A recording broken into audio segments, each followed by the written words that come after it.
Pro's Mount Meru instrumental.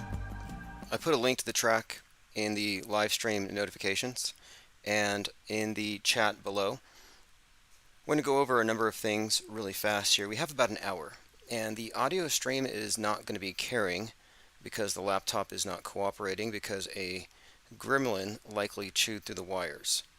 But I'll have that repaired later. We don't have a lot of time now, but just wanted to go over some things, and then we'll likely be back later on to take phone calls. We are joined here by Clockwork 113, Let's Go, Portal Complex, Vinny, Barbarino 29, Northern Girl, Nicotramus, Clockwork 113, Osher, Flower Flower, Into the Break, Ears Up, Portal Complex, Max Carter, Maddie 33. Alright, we can begin.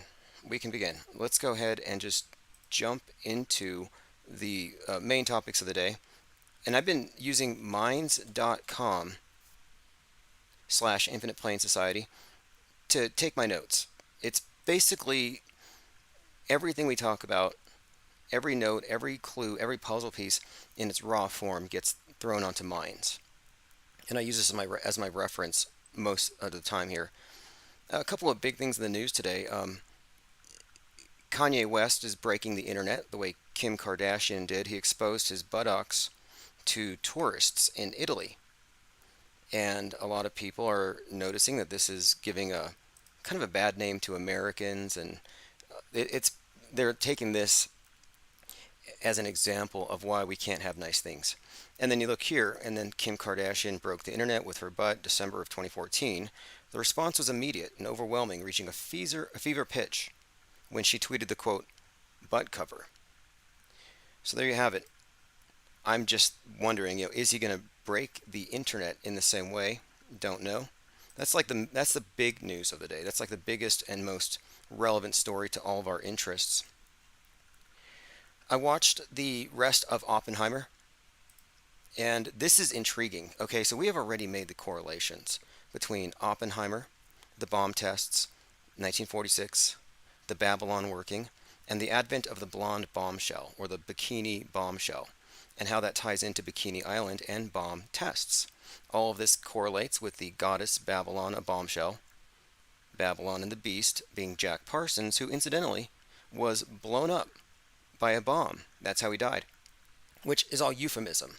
The blowing up, it's all euphemism for sex, basically, reproduction or sex magic, but it's about the obliteration of ego consciousness with the elevation of the fire snake, the kundalini, or the column of fire from the atomic bomb going up 10,000 feet or whatever.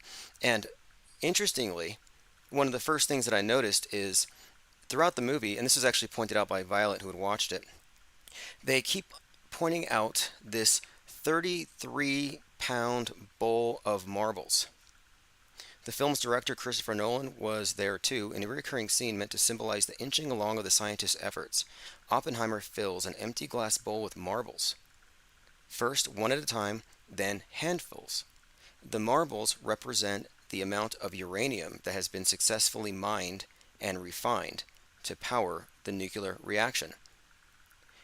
The outcome of World War II and the future of humanity hinges on who can make the bomb first. That's the basic story. Now, what we're talking about here again is a bowl of marbles that is constantly referenced throughout the movie, and it happens to be 33 pounds. What do you make of that? 33 pounds of marbles.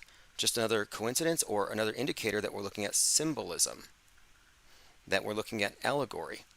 So to continue, Oppenheimer, which earned $33 million on its opening night on a Friday, a very impressive feat.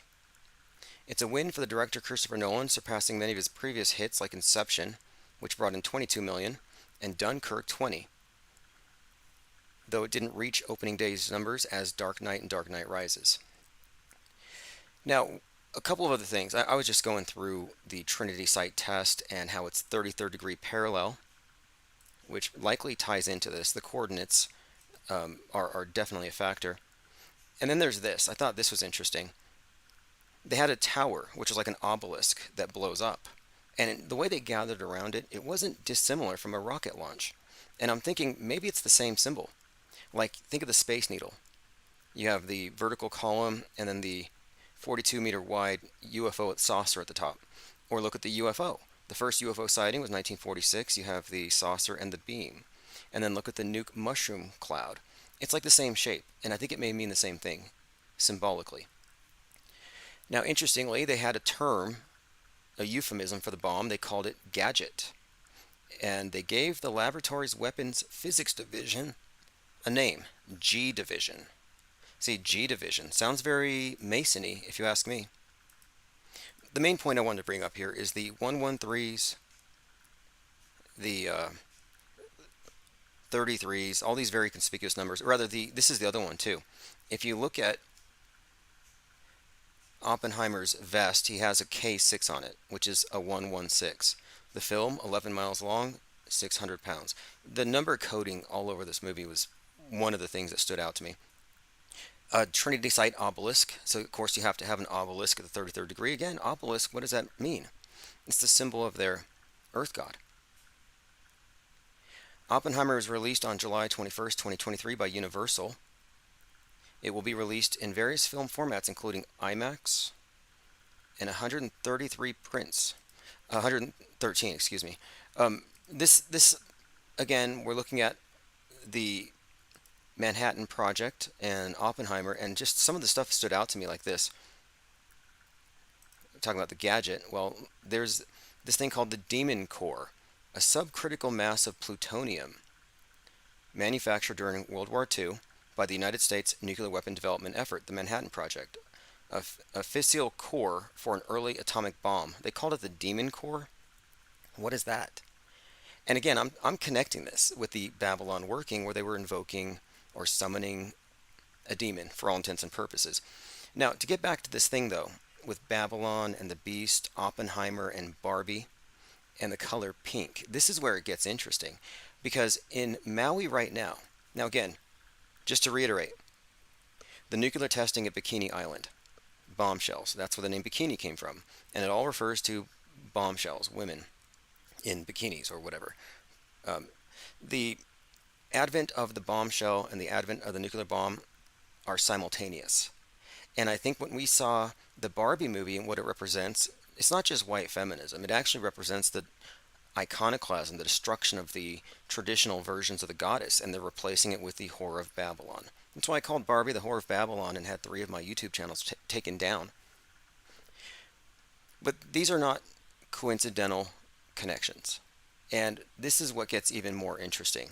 So we have these tests happening in these islands, 1946, the same year the bomb goes off, the same year as the Babylon working.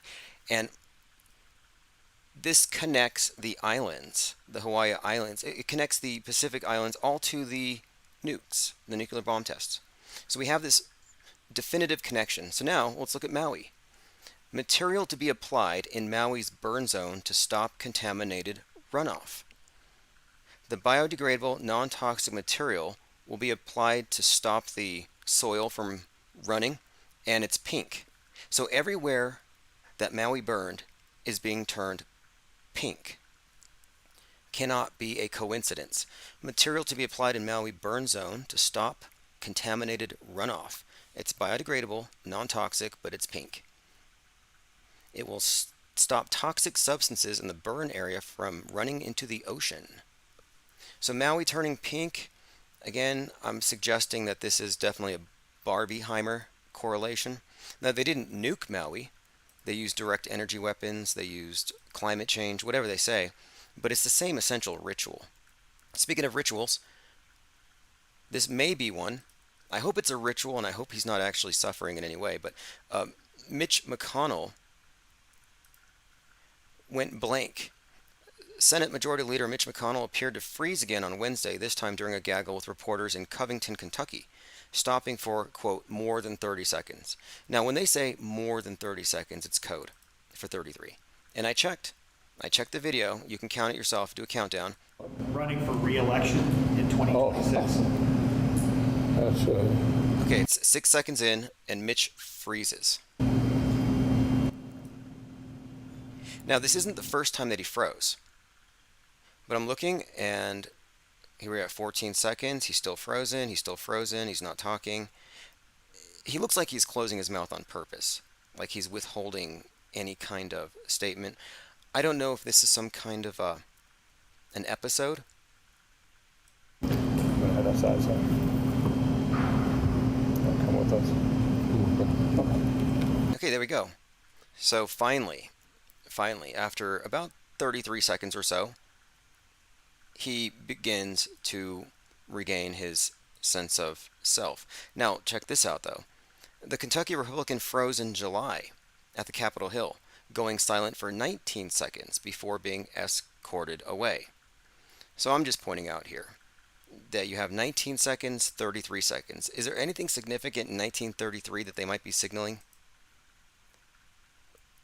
I don't think anything with these politicians is anything other than a puppet show. So I tend to think there's no coincidences here. I uploaded the podcast where we spoke with the pilot Quincy Carr, Flat Earth pilot, following he was kind of giving me a follow up to his debate with McToon. Now, McToon is a nasty character.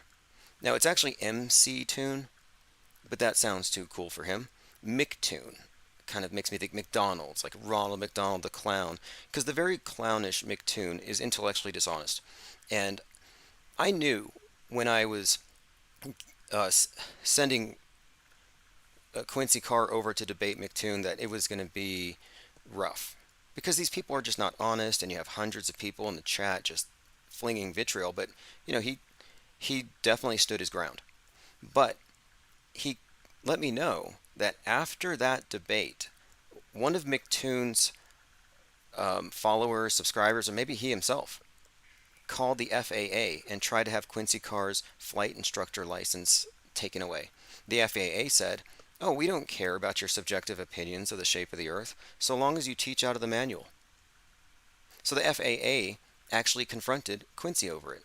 That just shows you how low the globe defenders will go. They're just defending their beliefs. They're not defending what they know. Now, I gave today's live stream the title Live from Mount Meru, and we opened with Mount Meru, an instrumental flute by Chief Crow.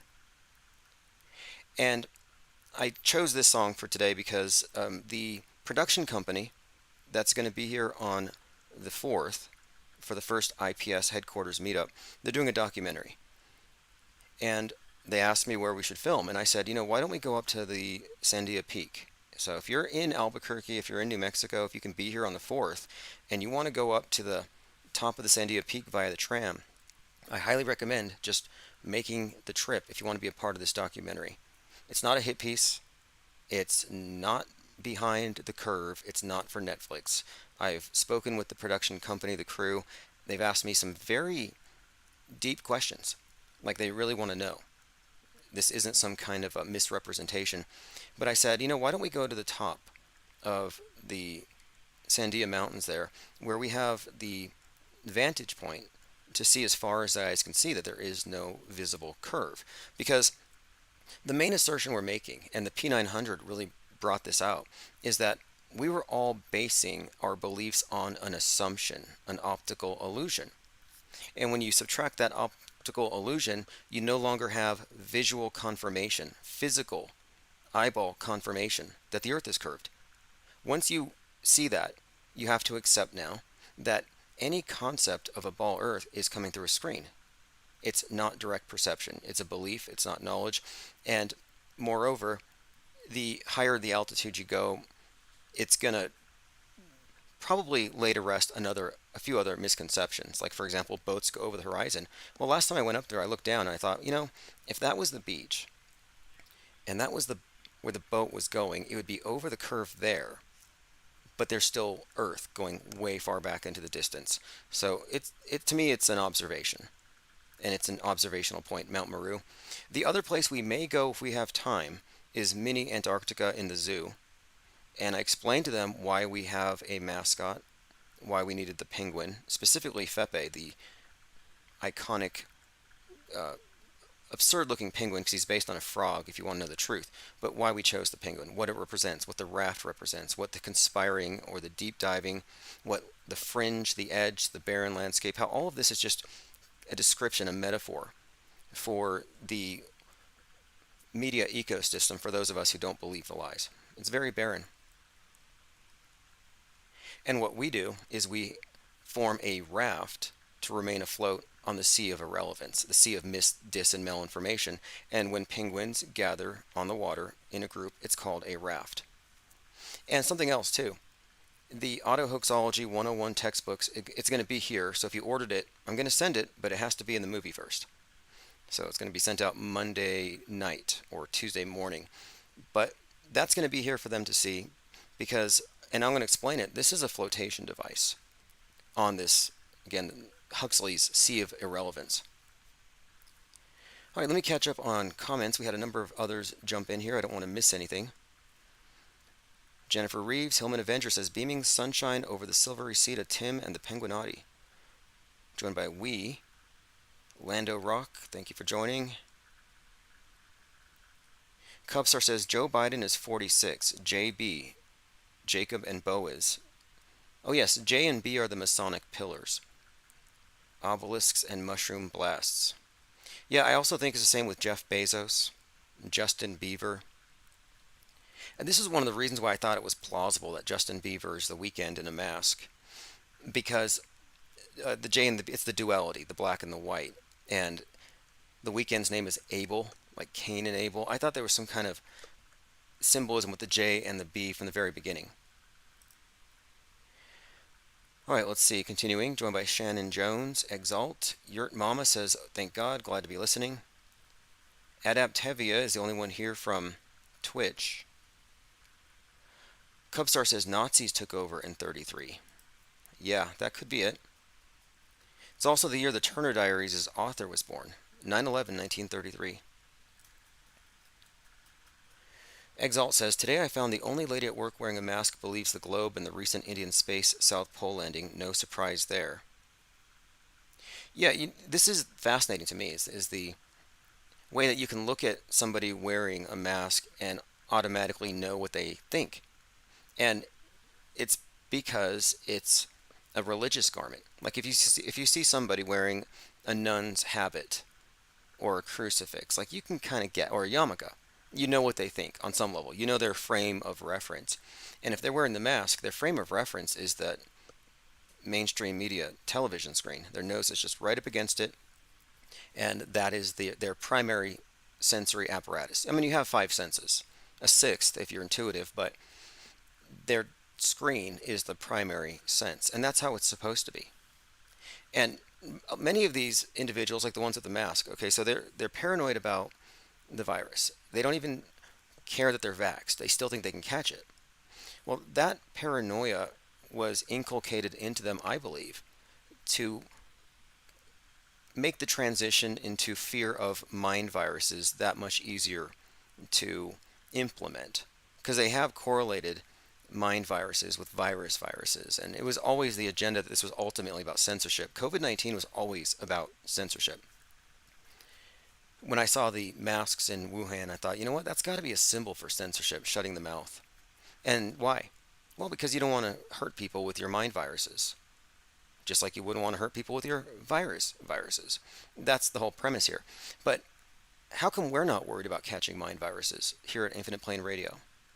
It's because we've been inoculated against the mind war, and because we have adopted a methodology to understanding our hyper-mediated world, which means basically we don't have mind aids.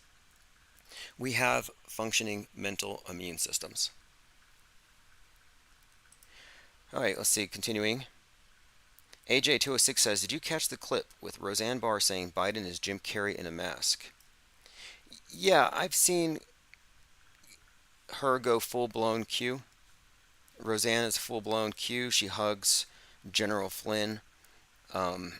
She seems really well-intentioned, and she's a shocking comedian on purpose. You know, her sense of humor is hard to understand. Like she said, 6 million Jews didn't die, but they should have.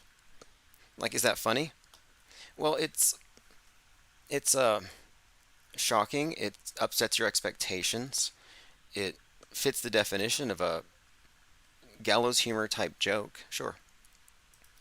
But I think it's notable too that all of the conspiracy theorists get popularized by these fringy comedians who get kicked out of the mainstream, and they just wrap it up in swastikas. They wrap it up in all kinds of stuff that the rest of the media ecosystem can look at and say, okay, we're just going to disregard that. Yeah, she's drinking the Kool-Aid. She's a Q, R-A-C-K, a crackhead. That's true. Roseanne Barr is a crackhead. She's drinking the Kool-Aid. She's a cultist, again spelled with a Q. She believes all that crap, again spelled with a Q. Elephant Tusk says she's a gatekeeper. Yes, could be. I don't know if she's a gatekeeper as much as a saboteur. Because I don't think these saboteurs who are just out there throwing what I consider to be malinformation or just toxic rhetoric onto valid ideas and observations. I think it's more of a sabotage thing. Oswaldo says, starting your own podcast is so hot right now. Yeah, how many. This is actually a valid question. I've been asking myself this question. How many late night talk show hosts does it take to start a podcast? I saw one, it was like Jimmy Kimmel, Jimmy Fallon. It was like three other of these late night. They're not funny. They're not memorable. They're government jesters. It's the way they do their 2 minutes of hate. But there's like five of these guys. There are multiple, like three different Jimmys. Jimmy Kimmel, Jimmy Fallon, and who's the other Jimmy? Like these are interchangeable. They may just be animatronics. But they started a podcast, and I think it's called like the Something Five. Here it is. Late night hosts form podcast super group. So it's Strike Force 5. Stephen Colbert, Jimmy Fallon, Jimmy Kimmel, Seth Meyers, and John Oliver. Yeah, they're all pizza eaters. But again, how many late night talk show government jesters does it take to make a podcast? I couldn't imagine sitting in a room with these massive egos, each of them with their fake smiles trying to get their words in over the others. It just sounds like I can't even approach this. I couldn't even, no, thank you. Okay, let us continue. We are going through my notes. Roger Stone is mad at Vivek Ramaswamy. Or actually, I think, isn't it spelled, or it's Vivek, or is it, someone said it rhymes with fake. Like, I gotta get this pronunciation. But they have all kinds of names now. Ramaswampy's pretty good. But anyway, he's now doing the Richard Nixon peace signs with two hands. And Roger Stone is PO'd. Because he went through all the trouble of getting that Richard Nixon tramp stamp. And it's become his signature. He said here, it's bad enough that Ramaswamy has stolen Donald Trump's campaign message, but now he's stealing this from me after I inherited it from Nixon. But he's not the only one. I've seen Mike Pence doing it too. Here's the article, or rather a podcast from Tim Truth, who talked about this. Sprayed with pink goo. The EPA to non-consensually coat victims' off-limit homes with soil tackifier. So it's called a soil tackifier, or pink goo, and they're going to be, as Tim Truth put it, non-consensually coating people's homes, off-limit homes. But I'm saying the pink is because Barbie. It's quite literally that. This is some kind of, there's an occult subtext here, which we're getting to. Now, I found another video. Do you remember a couple weeks ago we were talking about that clip from 9/11 where this cameraman is recording while he's on the morning commute? It's 8:46 a.m., 9/11/2001. He's recording a billboard that says Collateral Damage with Arnold Schwarzenegger, a movie that had themes of hijacked planes and terrorism, and because of 9/11, the movie was delayed and it had all kinds of things cut out of it. But here's a guy recording the movie's billboard rather, and it's 8:46 a.m., and then he turns his camera to the right, and he sees one of the planes, or rather an explosion on one of the buildings. I don't think you see a plane because it was basically pyrotechnics. But what are the odds? He's recording a pretty obvious piece of predictive programming at 8:46, and he sees 9/11 happening. Now that's fascinating. Well, there's another one. We found another, and this is from the 9/11 Blacklist Archive Anomalies, another example of an eyewitness recording a billboard for collateral damage on 9/11. Kick off with collateral damage. Before we actually go into it, what I'm going to get you to do is have a quick look at this. Check this out.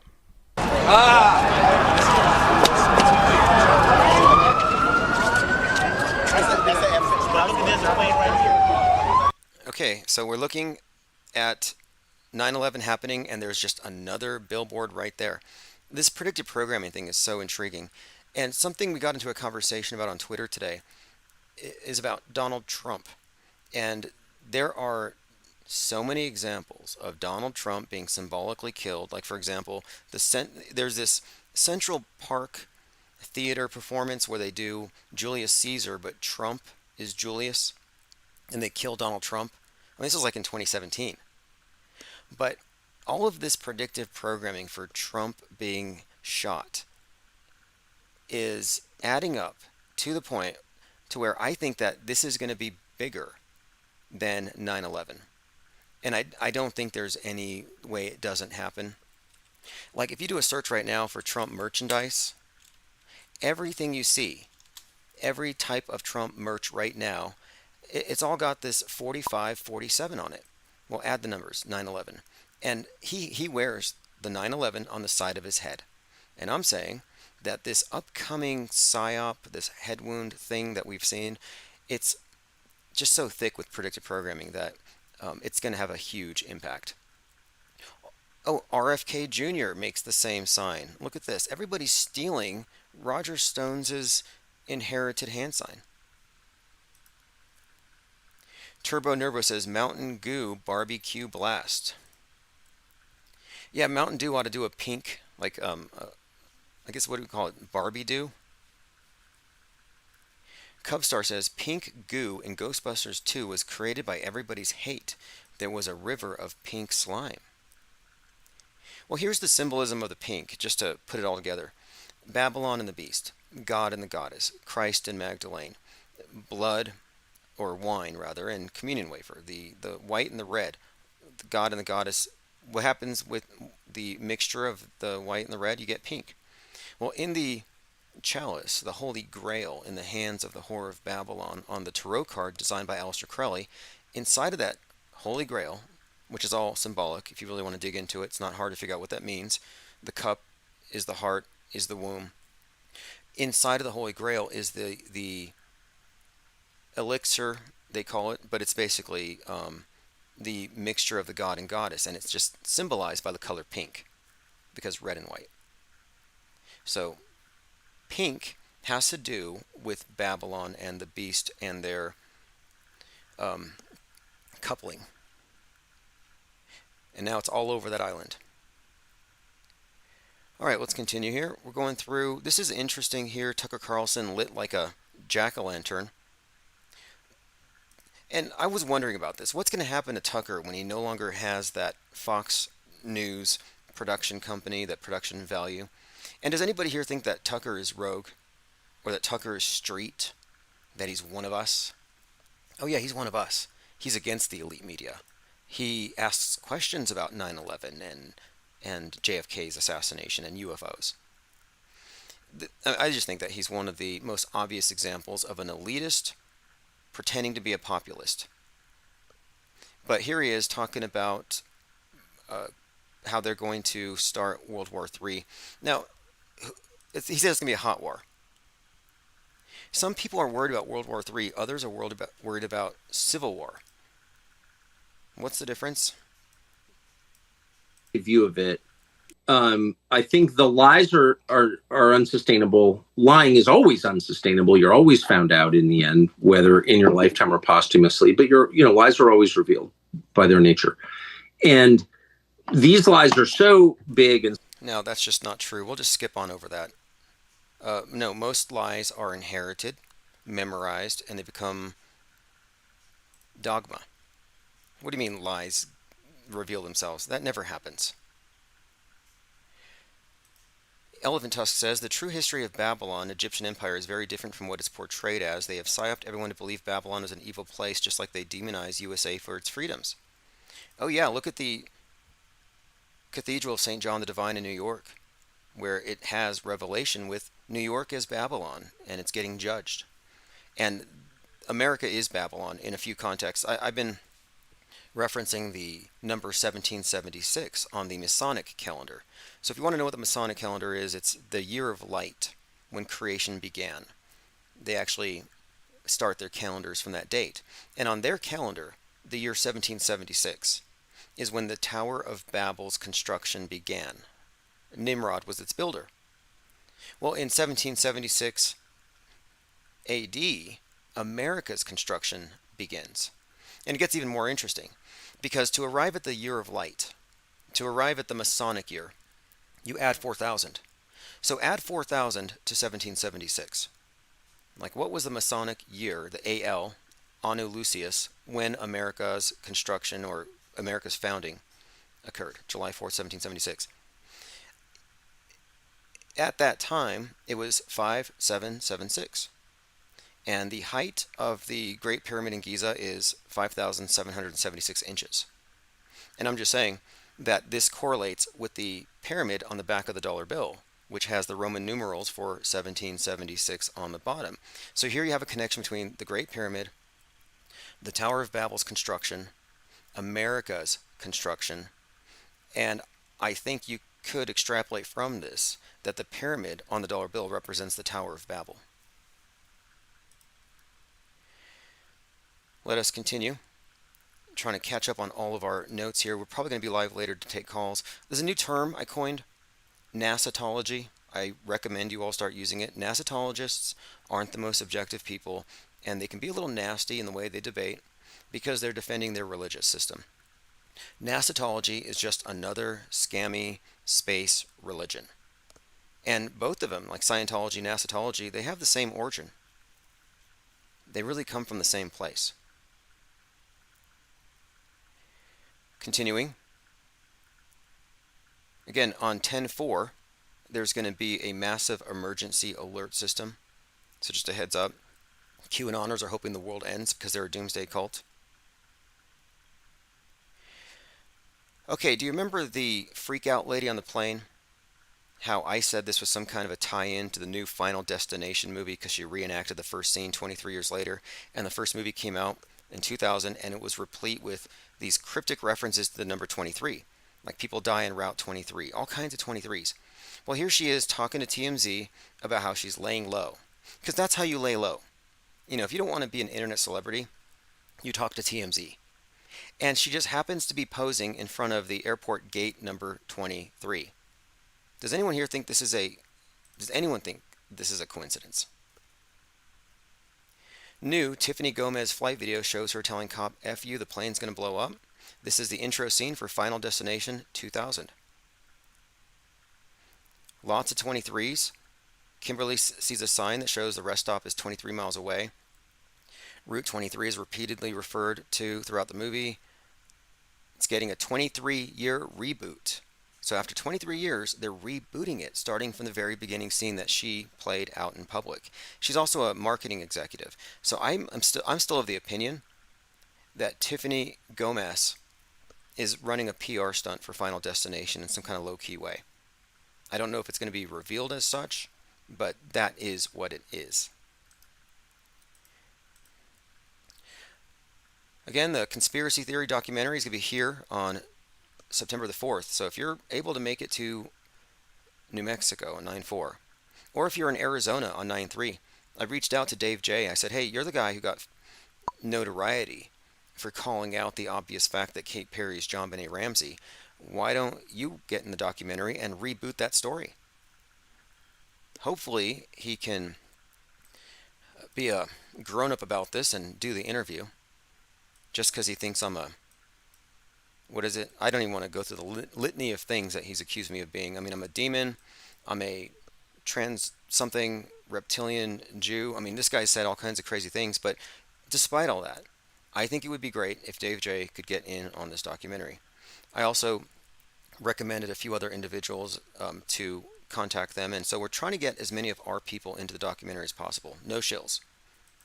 Osher says you're too nice, IPS.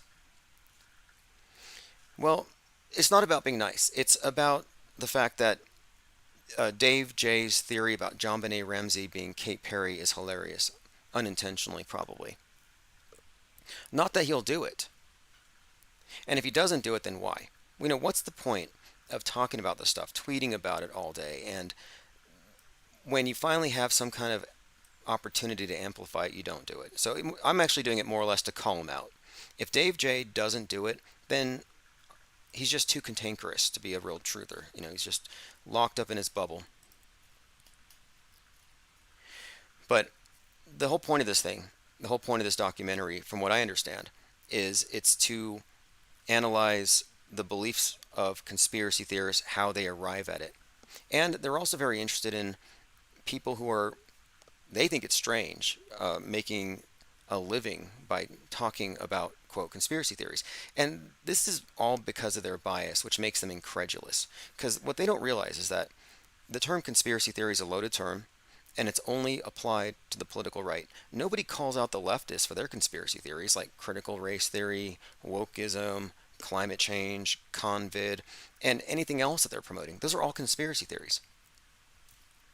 Oswaldo says, what about Jake the A-hole? Actually, I messaged him. Hopefully he gets back to me. But I think a lot of people are a little wary now. They're wary because of Netflix. They're afraid that they're going to look bad. And I'm like, you guys realize we already look bad?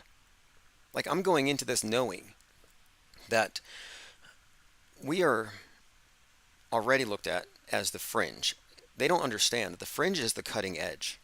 I mean, some will understand after.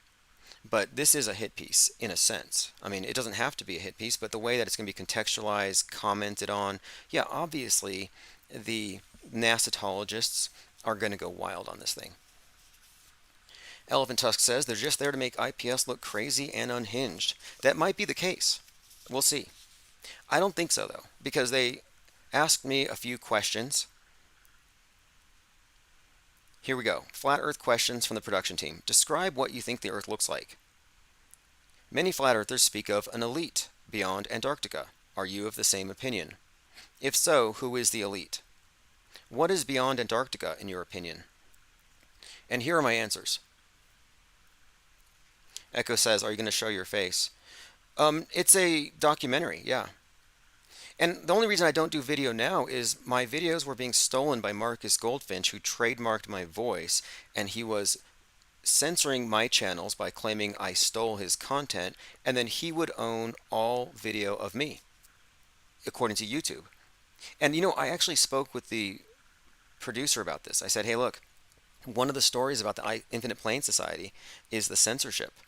And I can point fingers to individuals, and they thought it was funny when I explained George News, JFK Jr., and how close they are to Trump, and how Trump has used that and the Q movement to turn conspiracy theorists into another GOP voting bloc, which is what happened.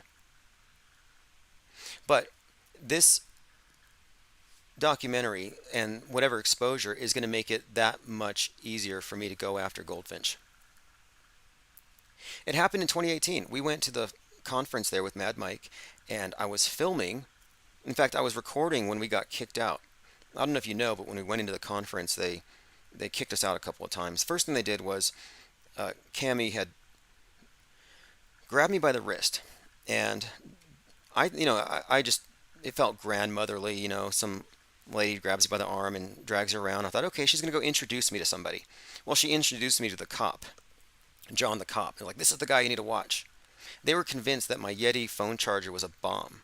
They were so paranoid. Anyway, I had recorded the interactions, getting kicked out, and that footage was struck down for copyright, and Goldfinch put it on his channel and then just used it to bash me. So that's why I stepped back from video, which is a mistake, given how visual everything is today.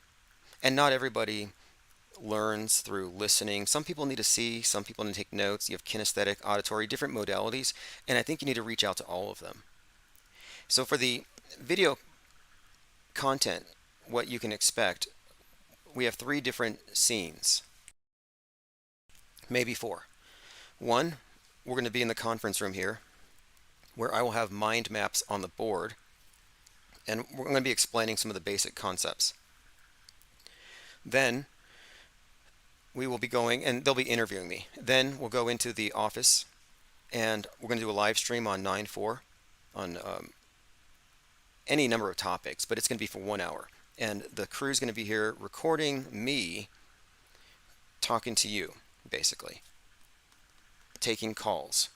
And all of this is just B-roll that goes into the documentary to be mixed in with the interviews. And then after that, we're going to the Sandia Peak and then possibly to the Penguin exhibit. But when they're in here, what are they going to see? They're going to see Autohoaxology 101, World Stage Deprogramming Guide. They're going to see the tabloids. And what they're going to do inadvertently is they're going to advertise all of our publications. And people are going to want to buy the tabloid, I guarantee it. So the IPS Insider, the Fake World News is what it's originally called, but it's going to go back into print next week. Maybe first issue will be in September for sure, maybe like middle of the month. But it'll be out before their project is completed. Elephant Tusk says, IPS field trip, make sure to bring your parental consent form signed. Yes, if you want to make a trip here to Albuquerque, but if you don't, it's not a big deal. It's our first IPS headquarters meeting. The whole purpose here is to be able to do cyber symposiums, to be able to bring in people from outside and sit them in the conference room and debate and discuss.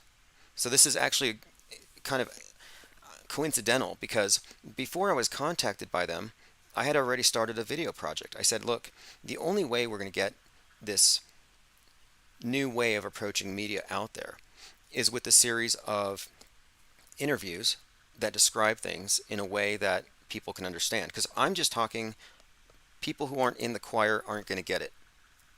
But if I'm talking to somebody who doesn't get it and they ask me questions so they can, then people learn. So I had arranged to meet up a bunch of local reporters and independent journalists to come into the office, and we were going to talk about the book. And I was kind of stuck for a moment. I'm like, how am I going to pay them? How am I going to pay my interviewer and the cameraman and the cinematographer? So I was actually planning on hiring crew, and I came up with a bill. And I was staying up late painting. I'm like, I got to come up with about $500 to make this happen. And the next day, I get an email from this production company in Sweden, this news agency, and they say, hey, we want to bring our crew down and interview you. Free, basically. Probably just a coincidence. But what's interesting about it, or at least what's nice about it from my perspective, is that I have spent the last month preparing interviews, preparing for my office to be recorded, and preparing to launch into the run phase of the crawl, walk, run. And now I don't have to actually, go out of pocket to make it happen. Just strange timing. And then today, I just got a call about an hour ago. The building owner here said, hey, we're putting your Infinite Plane Media sign up this weekend. So Infinite Plane Media will be on the door and on the outside. Interesting timing. Dwayne Garrett says, this hit piece will blow up in their face. This is great. Yeah, I think so. Now, I don't think it's going to be a hit piece from their perspective. It's more like clueless, biased documentary making by people who don't really know, so they're actually asking legitimate questions, but their bias is that they have the moral and intellectual high ground and they're looking at a bunch of freaks. But let's see if they like my answers. Describe what you think the Earth looks like. In my opinion, Earth is not a shape, suspended, or falling through space.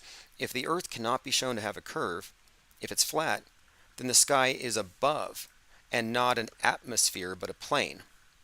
In other words, with the supposed curvature of the Earth, it logically follows that outer space is surrounding the planet in all directions, and there is no up or down with the heliocentric model as it's all relative. The heliocentric model contains mostly empty space surrounded by more space. But if we don't include the supposed curve, then we're left with a plane, and this means the sun, the moon, and the stars cannot be light years away. similar to geocentrism, in which the Earth is bigger than the luminaries. But what does it look like?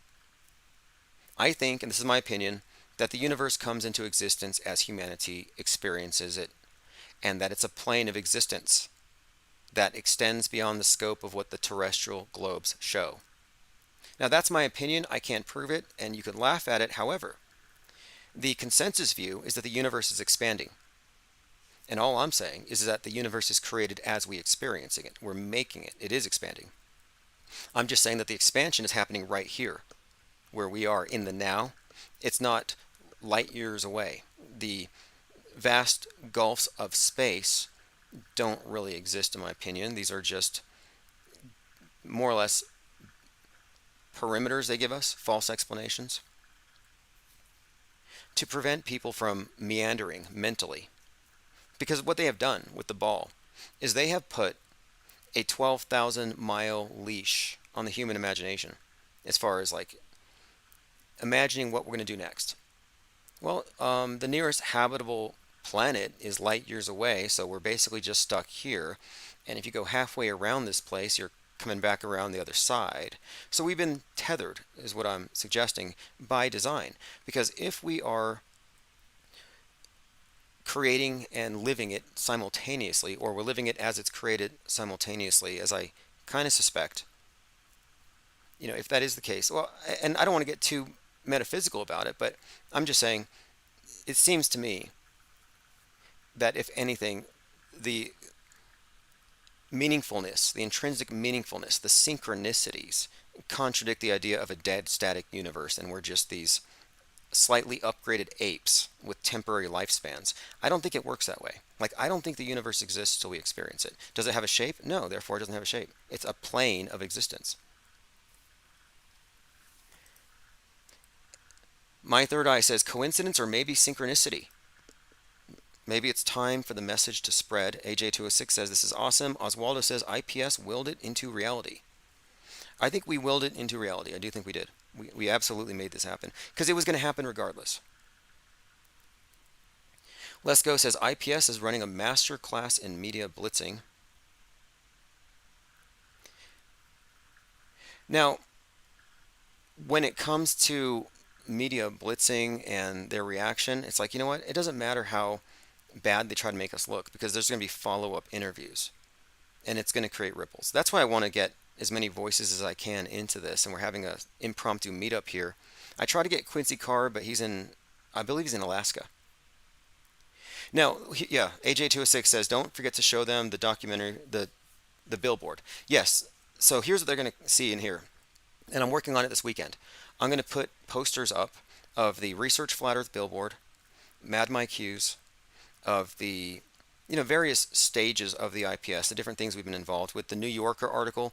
I need to get all these things printed out, and I have time. I have like 4 days. So I'm going to be getting some poster prints, probably at the local Walmart or something. But I'm going to ensure that we have everything, and I'm also having our legal paperwork that shows that I sued YouTube, and I have articles to show them, and they were very interested in this, how I sued YouTube over my stolen trademarks with my podcast, and they looked it up because they asked me. They said, do you care if your real name and information gets out there? And I said, it is out there, and if you search, it goes right to these lawsuits, and these lawsuits need to be exposed. I don't think the legal justice system works on its own. I think sometimes with some of these things, when you're dealing with rich, powerful, I would say connected people like Goldfinch, I don't think you can beat them in the system on just pure fairness and the facts. I think you need to win in the court of public opinion. I think there needs to be a political will to see this Trump associate burned at the stake. And I think we can create that. So, good suggestion there. And I will be putting all this content out there. In fact, I have a photo of, actually I have a few things. I have some art from Chris Pontius. I have art from MVP and many others. It'd be nice if I had CDs from all the different musicians. But my point of it is, they're going to be recording a live stream in here, and I want every single shot to tell the story. FEMA Camp, yeah, Flat Earth Music and Art, all those Oh yeah, that's right. The graffiti. For if people don't know, after the billboard Research Flat Earth, there was this spate of Research Flat Earth graffiti news stories. Like it was being tagged all over Scotland, all over dams in California. Research, like think about this. You never see newspapers flip out over gang graffiti. They don't say, "Oh, somebody spray painted the F word." But when they say the earth is flat, somebody said the earth is flat. They actually do stories on it. Why is graffiti a story? Daily Beast did a story about some guy named Skylar Butts, which to me, Skylar Butts sounds made up. But listen to this. Flat Earthers supported neo-Nazis. Skylar Butts spray painted messages in support of white supremacy and the Flat Earth conspiracy theory. I think they made this story up, or maybe they didn't. This is some good graffiti, actually. I wonder if Skylar Butts is a real person with an unfortunate name. Flat Earther Skylar Butts supported neo-Nazis, police say. Why would police even say that? And what does that mean to support neo-Nazis? You vote Democrat? I mean, when you really get down and you look at their political platforms. Side note. Joined by G33, says here late. We're only here for a couple more minutes. We'll be live later to take calls. I just wanted to run down a few details here and go through my notes. And also, let me continue to get to the rest of these. These are the questions that they asked me, so they can contemplate these as they drive over here. Many flat earthers speak of an elite beyond Antarctica. Are you of the same opinion? My answer, if the world is flat, it could not have escaped the attention of the power elite. This wouldn't be an oversight. Like Mark Sargent said, they went up really high and they saw it was flat. No, it's not an oversight. It would necessarily be a conspiracy, and I think it goes back to John Dee. Anyway, for what purpose? To maintain a power disparity in the same way that the better educated elite have many built-in advantages over the masses, a similar power disparity would be created by giving them a false worldview, with artificial scarcity being the key advantage to keeping them ignorant of what lies beyond the world they've been given. In our live discussions, we often refer to the movies that explain this allegorically. For example, The Village is a movie about a commune in which the elders, the elite, convince their progeny that the village they live in is the entire world. Few question the elders' stories about monsters in the woods, which turn out to be the elders themselves in costumes as part of their psychological control system. The elders wearing monster costumes. Yeah, that's the mass media creating bowl-cut shooters and terrorists.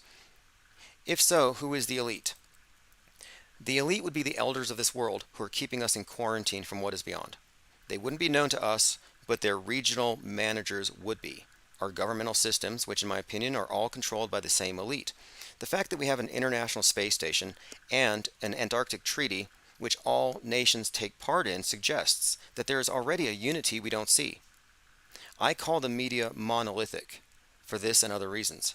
Namely, the centralized control that I'm positing would preclude any real factions above a certain level. What is beyond Antarctica, in your opinion? When people ask what is at the edge of the universe, they don't know. I mean, when you ask any believer in outer space, what's at the edge of the universe? They draw a blank. It's not an answerable question. But if the Earth is flat, then the universe doesn't consist of empty space.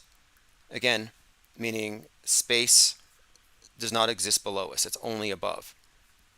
And too many of the flat earthers rushed to promote the domed and enclosed system.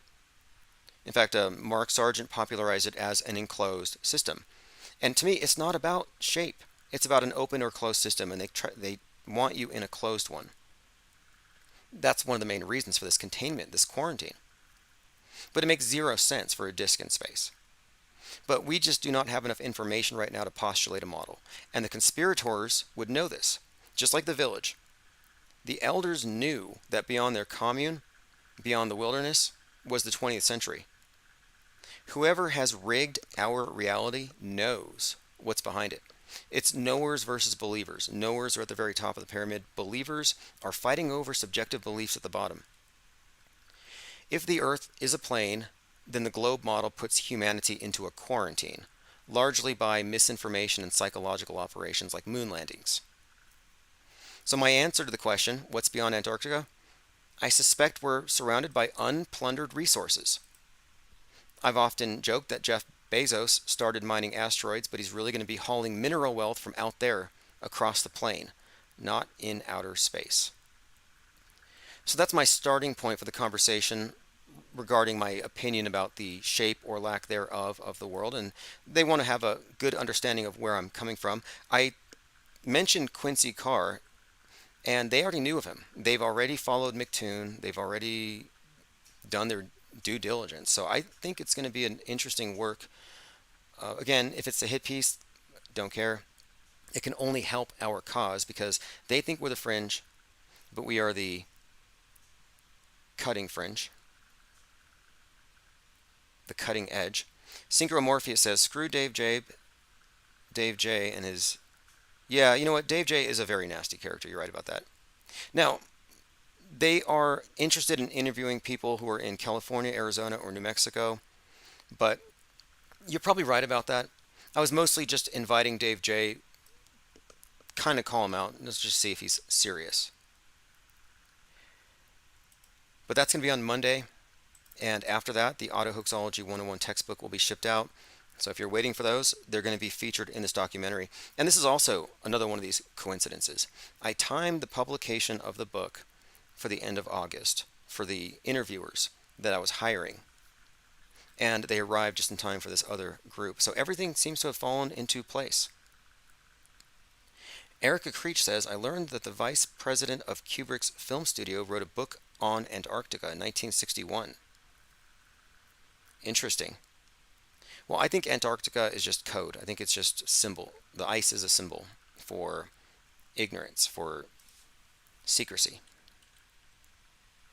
Okay, we will be back. We'll be back very soon here to take calls. I have to run some errands. I'm going to get some posters made. I'm going to ensure that the IPS is properly represented. If you want to pitch in on any of the posters, go to ko-fi.com/Tim Osman. I'll be placing those orders tonight. Walmart has them. It's 12 by 17, fairly good size. I'll get them framed and have them up before Monday. All right, we'll be back later on. This is One-Eyed Jack in the Shells, Pope Elon. And then it's going to go back to the 24/7. And if you're going to pick some place to die, then why not Mars? Okay. You know, if we're born on Earth, why not die on Mars? Seems like maybe it'd be kind of exciting. But so I think given the choice of dying on Earth or dying on Mars, I'd say, yeah, sure, I'll die on Mars.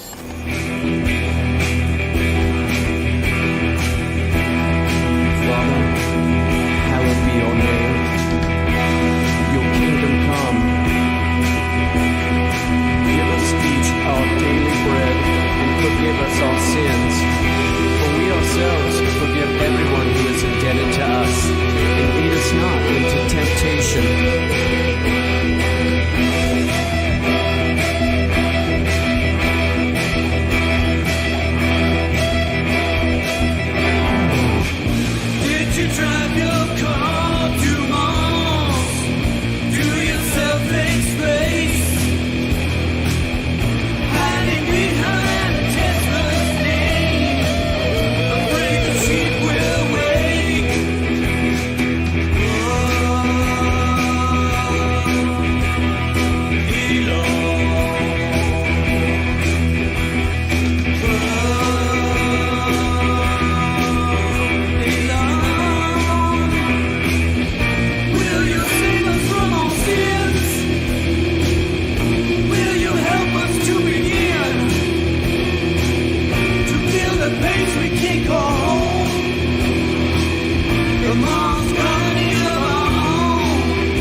And you can tell it's real because it looks so fake.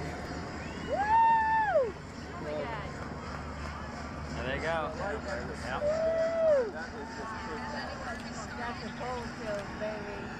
Wait for the sonic booms.